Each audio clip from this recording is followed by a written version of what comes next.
Isang magandang tanghali sa lahat. Isang magandang araw sa lahat.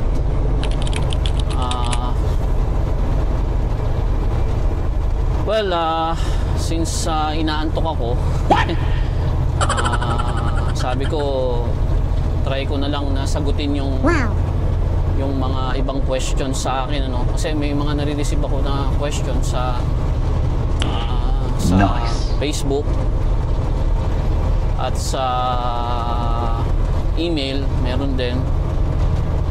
And then may question din sa YouTube regarding sa katanungan na kailangan ba na may experience para maging truck driver dito sa Canada. Well, sa tingin ko, bakit tinatanong yun ng iba? Siguro napanood na nila yung ibang videos ko, no? Kasi pumasok ako dito bilang isang turista sa Canada, and hindi naman ako talaga truck driver. Dito na lang ako naging truck driver sa Canada. Kaya nagtatanong sila, siguro naku-curious sila na kung kailangan ba talaga ng experience pagka magiging truck driver ka dito sa Canada. Well, ang kasagutan po dyan is depende po. Depende, mga kapatid, ano. Kung ikaw ay nag-a-apply dyan sa Pilipinas, sa Europe, sa Saudi, or saan mang panig ng mundo except inside Canada, kapag ikaw ay nasa labas ng Canada, well, number one dyan, kailangan talaga meron kang experience. Kailangan na meron kang experience. Kasi kung sa mga agency mag-a-apply ka, mga consultancy, yan ang unang requirement. Kailangan isa kang truck driver, meron kang experience at least 2 to 3 years or more. Mas maganda, mas mahaba. Yan ang number one nilang hahanapin sa'yo kapag ikaw ay nag-a-apply sa labas ng Canada bilang isang truck driver. So meaning magiging isang temporary worker ka, temporary resident ka dito sa Canada pagpasok mo. Magiging under ka ng kadalasan is work permit, no? Kailangan mo ng LMIA. Yung iba, alam ko, pumapasok sila dito temporary worker / immigrant na, no? Kaya nga minsan may requirements pa na pinag-IELTS sila and everything. Pero alam ko kapag ka under LMIA ka, work permit, close work permit, may mga company na hindi na nagre-require ka agad ng IELTS. Kakailanganin na lang yun kapag ka magpa-process ka ng permanent resident mo dito. Requirement kasi yun eh. Pero yung mga nakausap ko, like yung mga nanggaling sa Mercan, kailangan nila ng IELTS talaga. Tapos yung sa ibang agency din. Pero meron din yung nag-process under Mercan din yun eh. Napanood ko isang video, hindi ko alam kung sa Mercan siya sa Ortigas, ano. Pero hindi na siya ni-require ng ng IELTS kaagad. Meron siyang LMIA, yung Labor Market Impact Assessment. So parang ipaprocess niya na lang yung kanyang English proficiency inside Canada. So yun. Nice. Sagot dun is kapag ikaw ay nasa labas ng Canada, kailangan talaga ng experience. Ngayon, yung mga kapatid naman natin na nandito sa loob ng Canada, kailangan ba ng experience? Well, sinagot na yan ng mga iba nating mga kasamahang vlogger, no? Wow. Like si Marlon. Hindi naman kailangan. Pero advantage mo pag may experience ka. Pero hindi kailangan. Like for example, citizen ka rito or permanent resident ka at gusto mo na magpalit ng career, bigla mong naisipan na maganda palang mag-tracking, no? kang freedom sa oras mo. I mean, not totally freedom, pero pwede mong i-manage yung oras mo sa gusto mo as long as mai-deliver mo yung load mo sa tamang oras. So just gusto mo lang mag-iba ng career dahil mas gusto mo ng ganito, nasa highway ka, mas mataas ng konti ang kita, no? At gusto mo nag-work ka ng sarili mo lang, wala kang ibang kasama, hindi mo nakikita yung mukha ng boss mo palagi. What? Alam ko minsan nakakasawa yung ganon na everyday nakikita mo yung mukha ng boss mo. Okay. Hindi kailangan. Hindi naman kailangan, lalo na pagka citizen ka or permanent resident ka rito. Ang isang requirement lang sa mga company, meron kang class 1 license. Sabihin ko sa inyo maya-maya lang kung bakit hindi naman talaga kailangan ng experience, lalong-lalo na kapag nag-apply ka dun sa mga malalaking company, mga mega carrier, for example yung Bison, hindi na kailangan. Meron silang programa, even average size company, meron silang programa para sa mga new truck driver, no? Yung kagagaling sa school, then nag-take ng exam, road test, na ipasa ang class 1, meron silang new drivers program para sa mga bagong driver na mag-undergo sila ng training sa company na yon at binabayaran na sila. So hindi naman talaga kailangan. How about dun sa mga may work permit? So dalawa yung may work permit dito, no? Yung open work permit tsaka yung closed work permit. Yung open work permit, kadalasan dyan nakukuha yan ng mga estudyante, no? Kapag nag-aral sila dito ng 1 taon or 2 taon after ng schooling nila, makakatanggap sila ng PGWP, Postgraduate Work Permit. Equivalent yan sa open work permit. So isa yon, instance na nakaka-receive sila ng open work permit. Kapag ikaw naman ay spouse or common law partner ng isang estudyante, yung old system, yung old system, kapag nag-aaral ka rito ng 1 year to 2 years, kung gaano kahaba yung visa, student visa ng spouse mo o ng common law partner mo, yun din ang haba ng open work permit mo. Open work permit ang ibibigay sa'yo. Yung asawa mo na student or yung spouse mo or yung common law partner mo, student visa siya, pero ikaw open work permit ka. Sa old yun, kasi may bago ngayon. Ngayon, parang hindi na eligible yung spouse. Hindi na siya eligible kung hindi masteral or doctoral or in-demand course yung kinukuha ng estudyante. Yan yung bago ngayon. Dati, kahit kung ang kinuha ng mo is basta 1 year, kahit anong program yan, open work permit kagad yung spouse or common law partner. Pero ngayon, binago nila. Under Mark Miller, yung bagong commissioner, yung bagong ng IRCC, commissioner, pinalitan na yan. Ang makaka-receive na lang ng open work permit is yung estudyante after niya mag-aral. Yung spouse, hindi na. Not unless, ulitin ko, masteral, doctoral, what? Doctoral, bubulol na ako, doctoral, or yung mga in-demand na course. Merong parang yung nursing, meron din yatang dentistry, doctor, ewan ko. Basta ganon. So, yan yung sa open work permit. Hindi rin kailangan sa mga open work permit, hindi rin kailangan ng experience kasi marami akong mga naging kaklase sa school, wala silang experience. Pumasok sila sa isang company, walang experience, ngayon truck driver na sila. Hindi talaga kailangan ang experience kapag ikaw ay nasa loob na ng Canada, no? Dahil sasabihin ko sa inyo mamaya kung bakit hindi na nila kailangan. Yung sa mga close work permit naman, pwede pa rin silang maging truck driver dito.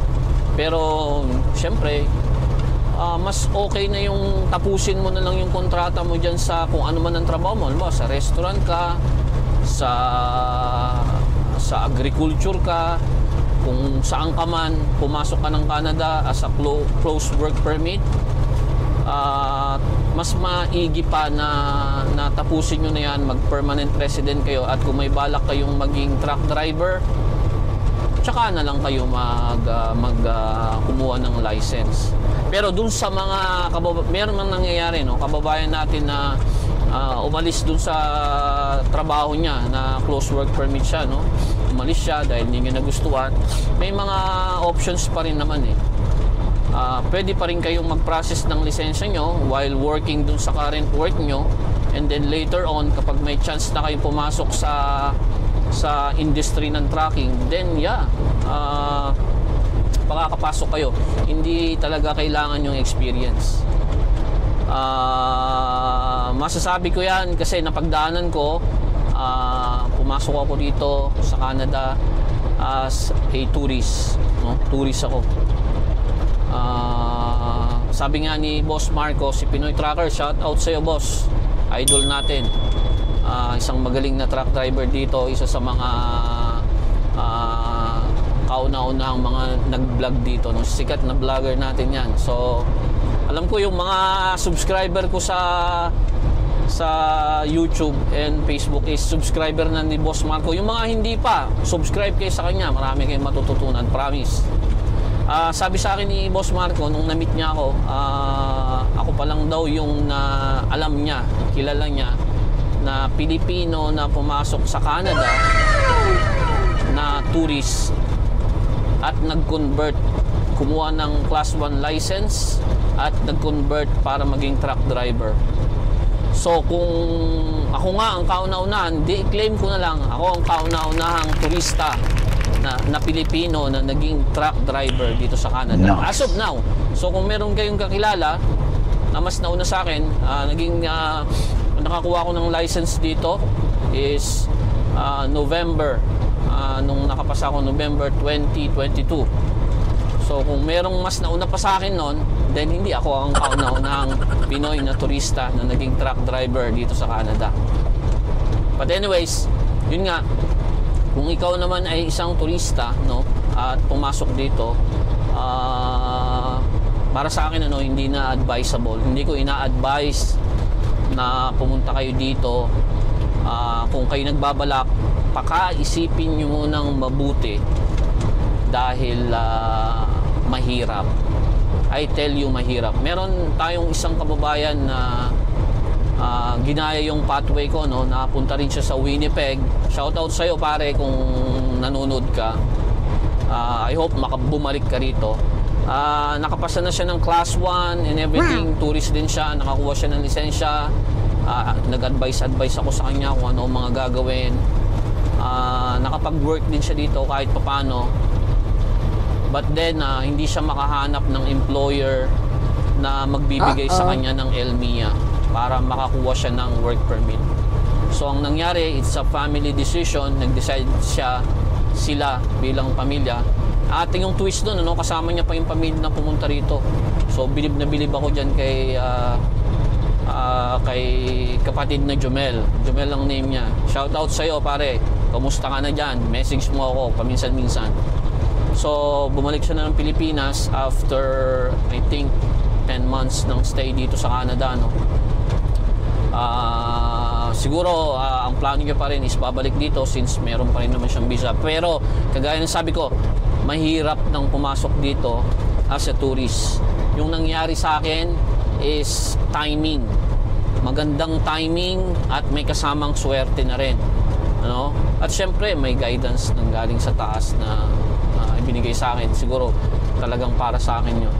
Maganda yung timing kasi nung sa akin. Nung pumasok ako ng Canada, it was post-pandemic. Nagra-wrap up talaga ang pangangailangan ng mga truck driver dito sa Canada. Kaya at that time, maraming company ang merong hawak na LMIA na nag-o-offer sa sino man na merong Class 1 truck driver's license para ma-employ sa kanilang company. Talagang maraming company ang nangangailangan ng truck driver noon. Alam niyo naman na hindi tumigil ang trucking kahit pandemic. And at that time, nag-boom talaga. Kasi lahat delivery, di ba? Walang lumalabas ng bahay. At nung pumasok ako dito, July 2022, post-pandemic time yon, ano? Nasaktuhan ko na hindi pa ganun kahigpit ang Canada. Kaya nga nagkaroon sila ng public policy, no, na yung mga tourists, they can process their work permit inside Canada. No need na lumabas pa ng Canada or umuwi sa home country para mag-process. Pero ngayon, nagbago na lahat. Napalitan na ang IRCC commissioner. Dati si Sean Fraser, ngayon si Mark Miller na. Mahigpit na. Binabawasan na nila ang mga temporary worker dito sa Canada. So, hindi advisable. Pakaisipin yung mabuti, mga kapatid, kung pupunta kayo rito as a tourist, kailangan yung mag-prepare ng mahaba. Iplano lahat from the start hanggang sa pagpunta nyo rito. Lalong-lalo na kung wala kayong kamag-anak dito. Nakagaya ko na talagang wala akong kakilala. Pumunta ako ng Winnipeg. Lahat online, yung tirahan ko, pero pinlano ko na from the start. So, yun ang kasagutan doon sa katanungan na kailangan ba ng experience. Yes, kung outside Canada ka, kailangan mo ng experience para makapasok ka rito at makapasa ka sa mga agency or consultancy or sa mga employer online, sa Indeed or Job Bank. Pag nag-apply ka, hanapan ka ng experience. Pero once na nandito ka na at winawagayway mo yung Class 1 driver's license, kahit wala kang experience, kahit wala, pumunta ka sa mga malalaking kumpanya, tatanggapin ka nila dahil ang truck driver profession dito is napaka in demand. Kailangan nila ng truck driver. Kaya hinihikayat ko nga nag-join ako sa mga group, yung mga nasa Europe, sa Saudi, yung mga kapatid dating nasa Pilipinas na truck driver. Kung may chance kayo, mga kapatid, na mag-apply, maraming agency dyan sa atin sa Pilipinas. Matagal man ang proseso, importante naka-apply kayo. I-grab nyo yung pagkakataon, yung chance na madala nyo yung skills nyo rito sa Canada. Kasi kailangan nila ng truck driver. 10 sa nakakasalubong kong mga trucks dito, halos ang mga drivers doon is ang mga kapatid nating Indian. At karamihan dyan sa mga Indian na yan, wala silang experience. Estudyante sila. Nakita nila na profitable ang trucking at mabilis ma-PR, kaya pinasok nila ang trucking. How much more sa inyo, mga kapatid, na truck driver kayo talaga dyan sa Pilipinas o sa ibang bansa man. Malaki ang chances nyo na makapunta rito para maging isang truck driver. Kaya grab the opportunity para sa inyo, lalong-lalo na para sa mga anak ninyo. Napakaganda ng kalagayan ng isang truck driver dito. Alam ko dyan sa atin sa Pilipinas, napabayaan ang mga truck drivers natin. Kung pwede nga lang lahat tayo makapunta rito, no? Pero kapag may chance kayo, please mag-apply na kayo. Nandiyan ang Aguinaldo, Mercant, nandiyan ang Staff House, maraming agency na nagpapaalis papunta rito sa Canada. Matagal ang proseso, pero ang importante, naka-apply na kayo. Dahil yung mga nakausap ko ng mga kapatid nating nakaalis sa mga agency na yan, 1 taon, 2 taon, yung iba 3 taon bago sila nakaalis. Huwag niyong isipin na may babayaran. Meron kayong gagastusin pero maliit lang. Huwag niyong isipin mahirap ang language test. Mas mahirap pang mag-drive ng truck kaysa magsalita ng English. I tell you, mga kapatid, sayang. Mas gugustuhin ko pa na nakakasalubong ko rito na mga truck driver is talagang totoong mga truck driver. Wow! Kesa sa mga naging truck driver lang dito dahil gusto nila ng kumita or mabilis lang na pathway para maging isang permanent resident. So, yun lamang po. Sa mga kapatid natin na nandito na nagbabalak na maging truck driver, huwag kayong mag-alala. Kung may chance kayo, lalong-lalo na yung permanent resident at citizen, pwede kayong bigyan ng fund ng gobyerno para kumuha ng lisensya. At gusto nyo nasa highway at hawak-hawak nyo yung oras nyo sa araw-araw na work nyo, then yeah, open na open. Kailangan kayo ng industriya ng trucking. At sa mga kapatid natin na nangangarap na makapunta rito, no, kayang-kaya yan. Huwag niyong isipin na mahirap. Basta gusto ninyo, marami kayong paraan na gagawin para makapunta rito. Yun lamang po, mag-ingat po lagi sa biyahe. Maraming salamat sa pagsubaybay. At yes, shout out sa aking mga subscriber. Maraming salamat. Kaunti pa lang tayo pero maraming salamat. Nababasa ko ang mga comment nyo. Malaki ang naitutulong sa akin dahil napakalungkot sa kalsada. Isa kayo sa mga nakakausap ko na nababasa ko inyong mga comment at mga nasasabi habang ako ay nasa kalsada. Maraming salamat. Patuloy po kayong sumubaybay at hanggang sa muli po. Yan, nagulol na naman ako. Belang Pinoy, isang magandang araw.